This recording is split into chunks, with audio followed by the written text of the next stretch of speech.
What if a rock band's greatest creation wasn't a song, but an entire culture? For 3 whole decades, the Grateful Dead weren't just making music. Nope. They were running this wild, incredible experiment in technology, community, and what it even means to be a band. And this right here, this one quote from frontman Jerry Garcia, honestly, it's the key that unlocks the whole thing. It wasn't about ownership. It wasn't about control. It was about creating something, setting it free, and then just trusting their fans to take it and run with it. So let's forget all the tie-dye cliches for just a minute.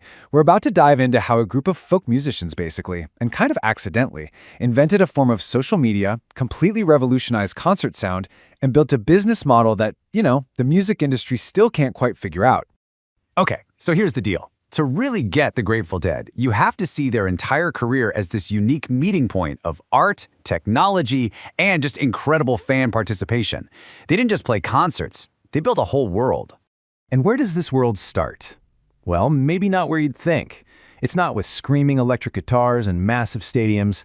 It all begins with washtubs, jugs, and kazoos in the folk scene of Palo Alto.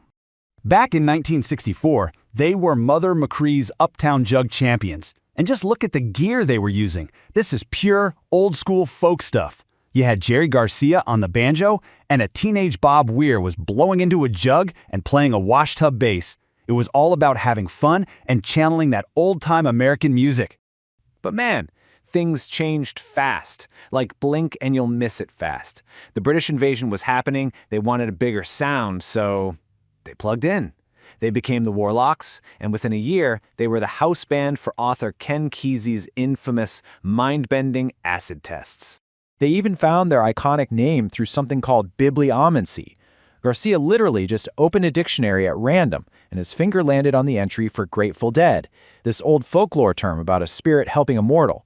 It was the perfect mystical origin story for a band that was always going to embrace chance. Musically, they were cooking with ingredients no other rock band was even touching. They were super influenced by the jazz of John Coltrane, all about those long, free-flowing jams that force everyone to really listen and react. You had Phil Lesh, a classically trained trumpeter playing bass like a lead instrument, weaving in and out. And then you had the Rhythm Devils, 2 drummers, creating this dense, rolling engine underneath it all. And that whole musical philosophy, the idea that every single note mattered, led straight to their next huge innovation. Their obsession with hearing everything clearly meant they had to completely re-engineer the live concert from the ground up. You see, the band had a huge problem. Standard concert sound systems in the early 70s, they were just terrible, muddy, distorted. What the band heard on stage was totally different from what the person in the back row heard. And for a band built on improvisation, that was just unacceptable. Their solution started with just sheer scale. The system they built weighed an absolutely astonishing 75 tons. It was powered by nearly 29,000 watts of clean, high-fidelity power, an amount that was totally unheard of at the time. We're talking enough juice to run a small neighborhood. And all of that power was being pushed through 604 individual high-fidelity speakers. It was called the Wall of Sound. But it wasn't just bigger, it was a revolutionary idea. By putting the speakers behind the band and using these special noise-canceling microphones, it got rid of the need for separate monitors. The band and the audience heard the exact same perfect audio. Plus, each instrument got its own dedicated stack of speakers. It was just an audacious, brilliant, and maybe a little bit insane piece of engineering. But the band's innovation wasn't just about technology. Their fan base, the Deadheads, was just as revolutionary. See, they didn't just have fans. They nurtured this dedicated, self-governing subculture. Let's talk about taping. While every other band was fighting bootleggers, the Dead actually encouraged fans to bring tape recorders to their shows. Why? Because they saw every single performance as a unique, one-time work of art. This created a massive, free, fan-run archive of their career. And that whole network of tape trading, that became the social glue for the entire community. They even started their own ticketing agency, Grateful Dead ticket sales, so they could sell directly to fans and cut out the scalpers.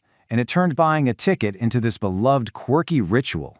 Fans would decorate their mail-in envelopes with the most incredible art, all in the hopes of catching someone's eye and getting picked. And guess what? It worked. This direct-to-fan model just exploded. It grew from just over 24,000 tickets in its first year to over 600,000 a decade later. It was a massive victory for artist control in the live music world. This whole fan-centric world even had its own roaming economy. At every show, a traveling marketplace called Shakedown Street would just spring up in the parking lot. You could buy food, clothes, art, everything you needed to fund your journey to the next city. It was a completely self-sufficient mobile community. So when Jerry Garcia died in 1995, a lot of people thought the experiment was finally over.